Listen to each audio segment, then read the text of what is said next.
What's good, YouTube? It's Ricky the Fox Kid here, and my Mermail stuff finally came in, just the last few cards I needed, so I'm going to do a deck profile on my updated Mermail build. It is a level 4 focus build, similar to the one Patrick Hoban took to win ARG Charlotte. In fact, it's extremely similar to the point that only a few cards are different. I guess it's just the way that turned out. I liked the way it ran, so I just kept it, and there's really not much that can change anyway. So since it's extremely similar to Pat Hoban's, I'm just going to go through this pretty quickly. If you have any questions as to how it works, just go see the deck profile for his, because he could probably explain it a lot better than I can. I'll just explain the changes I made for one reason or another. So yeah, let's get into it. For monsters, I think there's 25. I only run one Megalo. He ran two, but he did say that he sided the second one out most times, and honestly wanted to run one and just didn't because he hadn't tested it.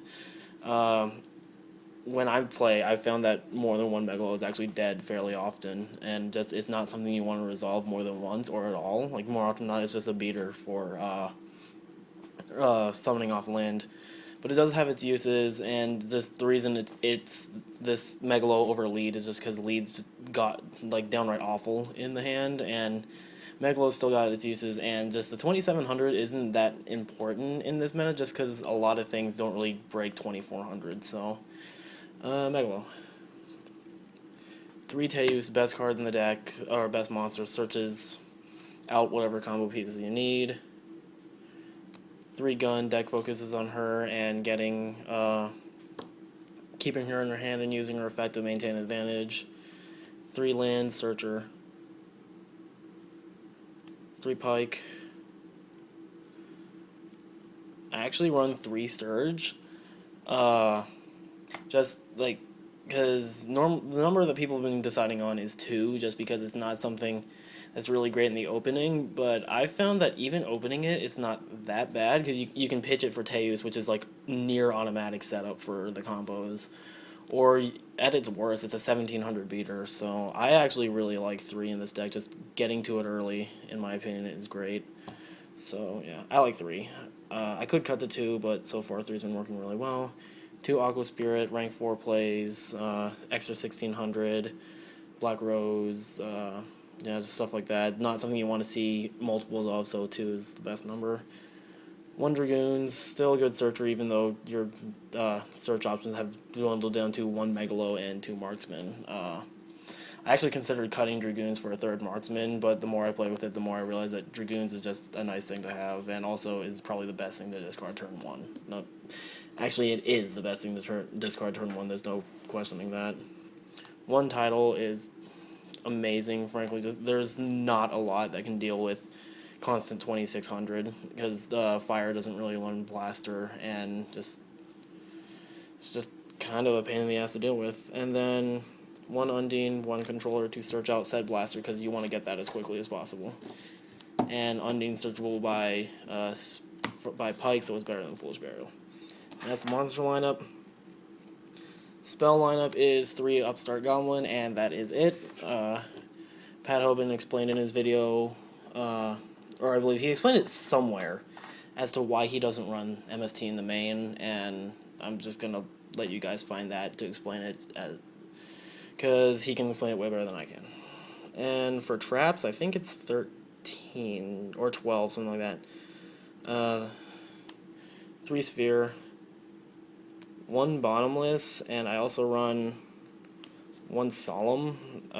He ran 2 Fiendish Chain. I just can't decide which one I like more, so for now I'm going with Bottomless and Solemn, because these actually do, like, get rid of the threat, but they're not as good against like a strong established field. But then Fiendish Chain doesn't really deal with the threat, but you can use it against established field. Like, Fiendish Chain's more versatile. I really just haven't decided which one I like more, so for now I'm going Bottomless Solemn, but I could just switch it for 2 Fiendish Chain. It could go either way. 2 Regeki Break, this kind of mitigates the lack of MST. It just pops any card, and then also fuels gunned, stuff like that. So 3 Reckless Greed, just draw power, combo deck. You really want to get your paces really fast. And then 2 Vanity's Emptiness. This one's just a personal favorite of mine, so I really like that he ran it, and I really liked it well.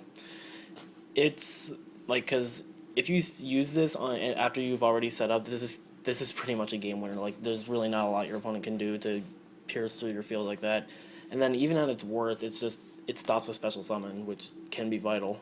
So, it's not as great in every matchup as it was last format, where the only important matchup was pretty much Dragon Ruler, but it's still a fantastic card, in my opinion. It's like, you just side it out of the games where it's not helpful, but it's helpful enough in just about every matchup. Like, the only one I can think of where it's truly absolutely awful is probably Spellbook.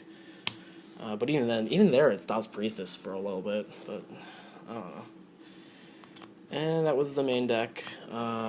Extra deck, I don't have Exodus Knight, and I don't have Shark. If I did, they'd obviously be in here. But this is what I got out of what I have. The rank 7s are 1 each of Gaios, Dragosack, and Big Eye. The deck's not as focused on rank 7 play, so you only really need 1 of each. 1 Dweller, I also only have 1 of this. I'd probably run 2 if I had them, but 1 Dweller it is. 1 Bahamut Shark, 1 Diamond Direwolf, good for just popping anything that you need to pop. 1 Cowboy is good for game ending and good for running over stuff. This is probably one of the cards I would actually cut if I had Shark or Accident, though, just because it's not as useful as the other ones. 1 Lavalval Chain gets Tidal if, for whatever reason, Undi doesn't work, like you draw a controller or it gets warninged or something. 1 Maestroke, this is surprisingly helpful, just good for switching things face down and just running them over, or just walling things. 1 Black Ship, I think this is horribly underrated just because it can deal with so many freaking things. Like, if your opponent's sitting on a Zen Mains or an Engineer, you can just summon Black Ship, send it to the graveyard, hit him for 1,000. You can just... so many things. And just like, if your opponent has a Shark or an Exodus Knight, you can summon this and send it to the graveyard, and that's a huge threat that's just out of the way. Like, I think this is like the anti-rank 4. Just because those 2 rank 4s are extremely popular. And I think Black Ship's amazing and horribly underrated. Although, I don't know whether or not it's gotten popular recently. I haven't checked thoroughly enough. 1 Crazy Box. This is just to counter Skill Drain, because Skill Drain is one of the things that fucks up this deck. So, mainly against Hieratic, if they flip Skill Drain and they're sitting on Dragon Rulers, you summon Crazy Box and you got this 3,000 beat stick, so, yeah. And Hieratic doesn't run a lot of, reactive back row, Bottomless, Torrential, and shit, so... this is kind of hard for them to deal with. My rank 3 of choice is Mech-Whipped Engineer, just because I don't have Ghost Drake Alucard like Hoban did, and frankly, I just really like Engineer. I've been considering cutting this for either another rank 4, or if I'm going for diversity against every possible matchup, if I were to go to a regional, where you can see practically every deck, I'd honestly consider putting Chimera Tech Fortress Dragon just to deal with Cyber Dragon players, but it's not that big of a deal. Just go for Engineer. It's there if you need it. It's not something you generally summon often, though. 1 Abyss Trite, just for Bahamut Shark, and then the 2 Synchros are Leo and Black Rose. Obviously, both are summoned off a controller. This is with any level 4, and this is with Tidal, so, yeah. And for the side deck, I have 2 DD Crow. This thing is nuts in the mirror, nuts against Hieratic, and it's not bad against Bujin, so, yeah. 2 Veiler. This is mainly for Spellbook. Just there's not a lot of other matchups I'd want to side it against. I guess I'd side it against Girgia also. Let's see. 3 Maxi. This is for the mirror and for Hieratic. Just extra draw power in this deck is very important, so in the mirror match, your opponent really doesn't want to feed this. 2 Creature Swap. I actually put these in to deal with shit like Bujin and Noble Knight, just because I don't really think they're a huge threat. They're just a nuisance, especially if Noble Knight actually gets their setup. That's an incredibly hard thing to deal with, and Creature Swap just kills it. Just they set up Artorias, you set land and then Creature Swap, and then you take their monster and you pop and then you go off. And then Bujin is just it's just take Yamato and then they can't do anything about it because it doesn't target and doesn't destroy. 1 Dark Hole, because this is still useful in some matchups. Mainly what I can think of is the mirror and I guess against Hieratic. I would actually consider siding this against Fire Fist also, because they side in Fossil Dyna, and then this also gets rid of Abyss Dweller. So just anything that can make Dweller, I'd also consider siding this against. But there are a lot of matchups where it's just not that good. 3 MST because it's not mained. You have to side it because there's so many floodgates that kill this deck, like Macro, Defissure, Soul Drain, just anything. Mistake absolutely murders this deck, so MST is there to deal with it. And 2 Divine Wrath, just if I feel like I want to lock down a lot of monster effects. Mainly would probably again be Spellbook and Geargia.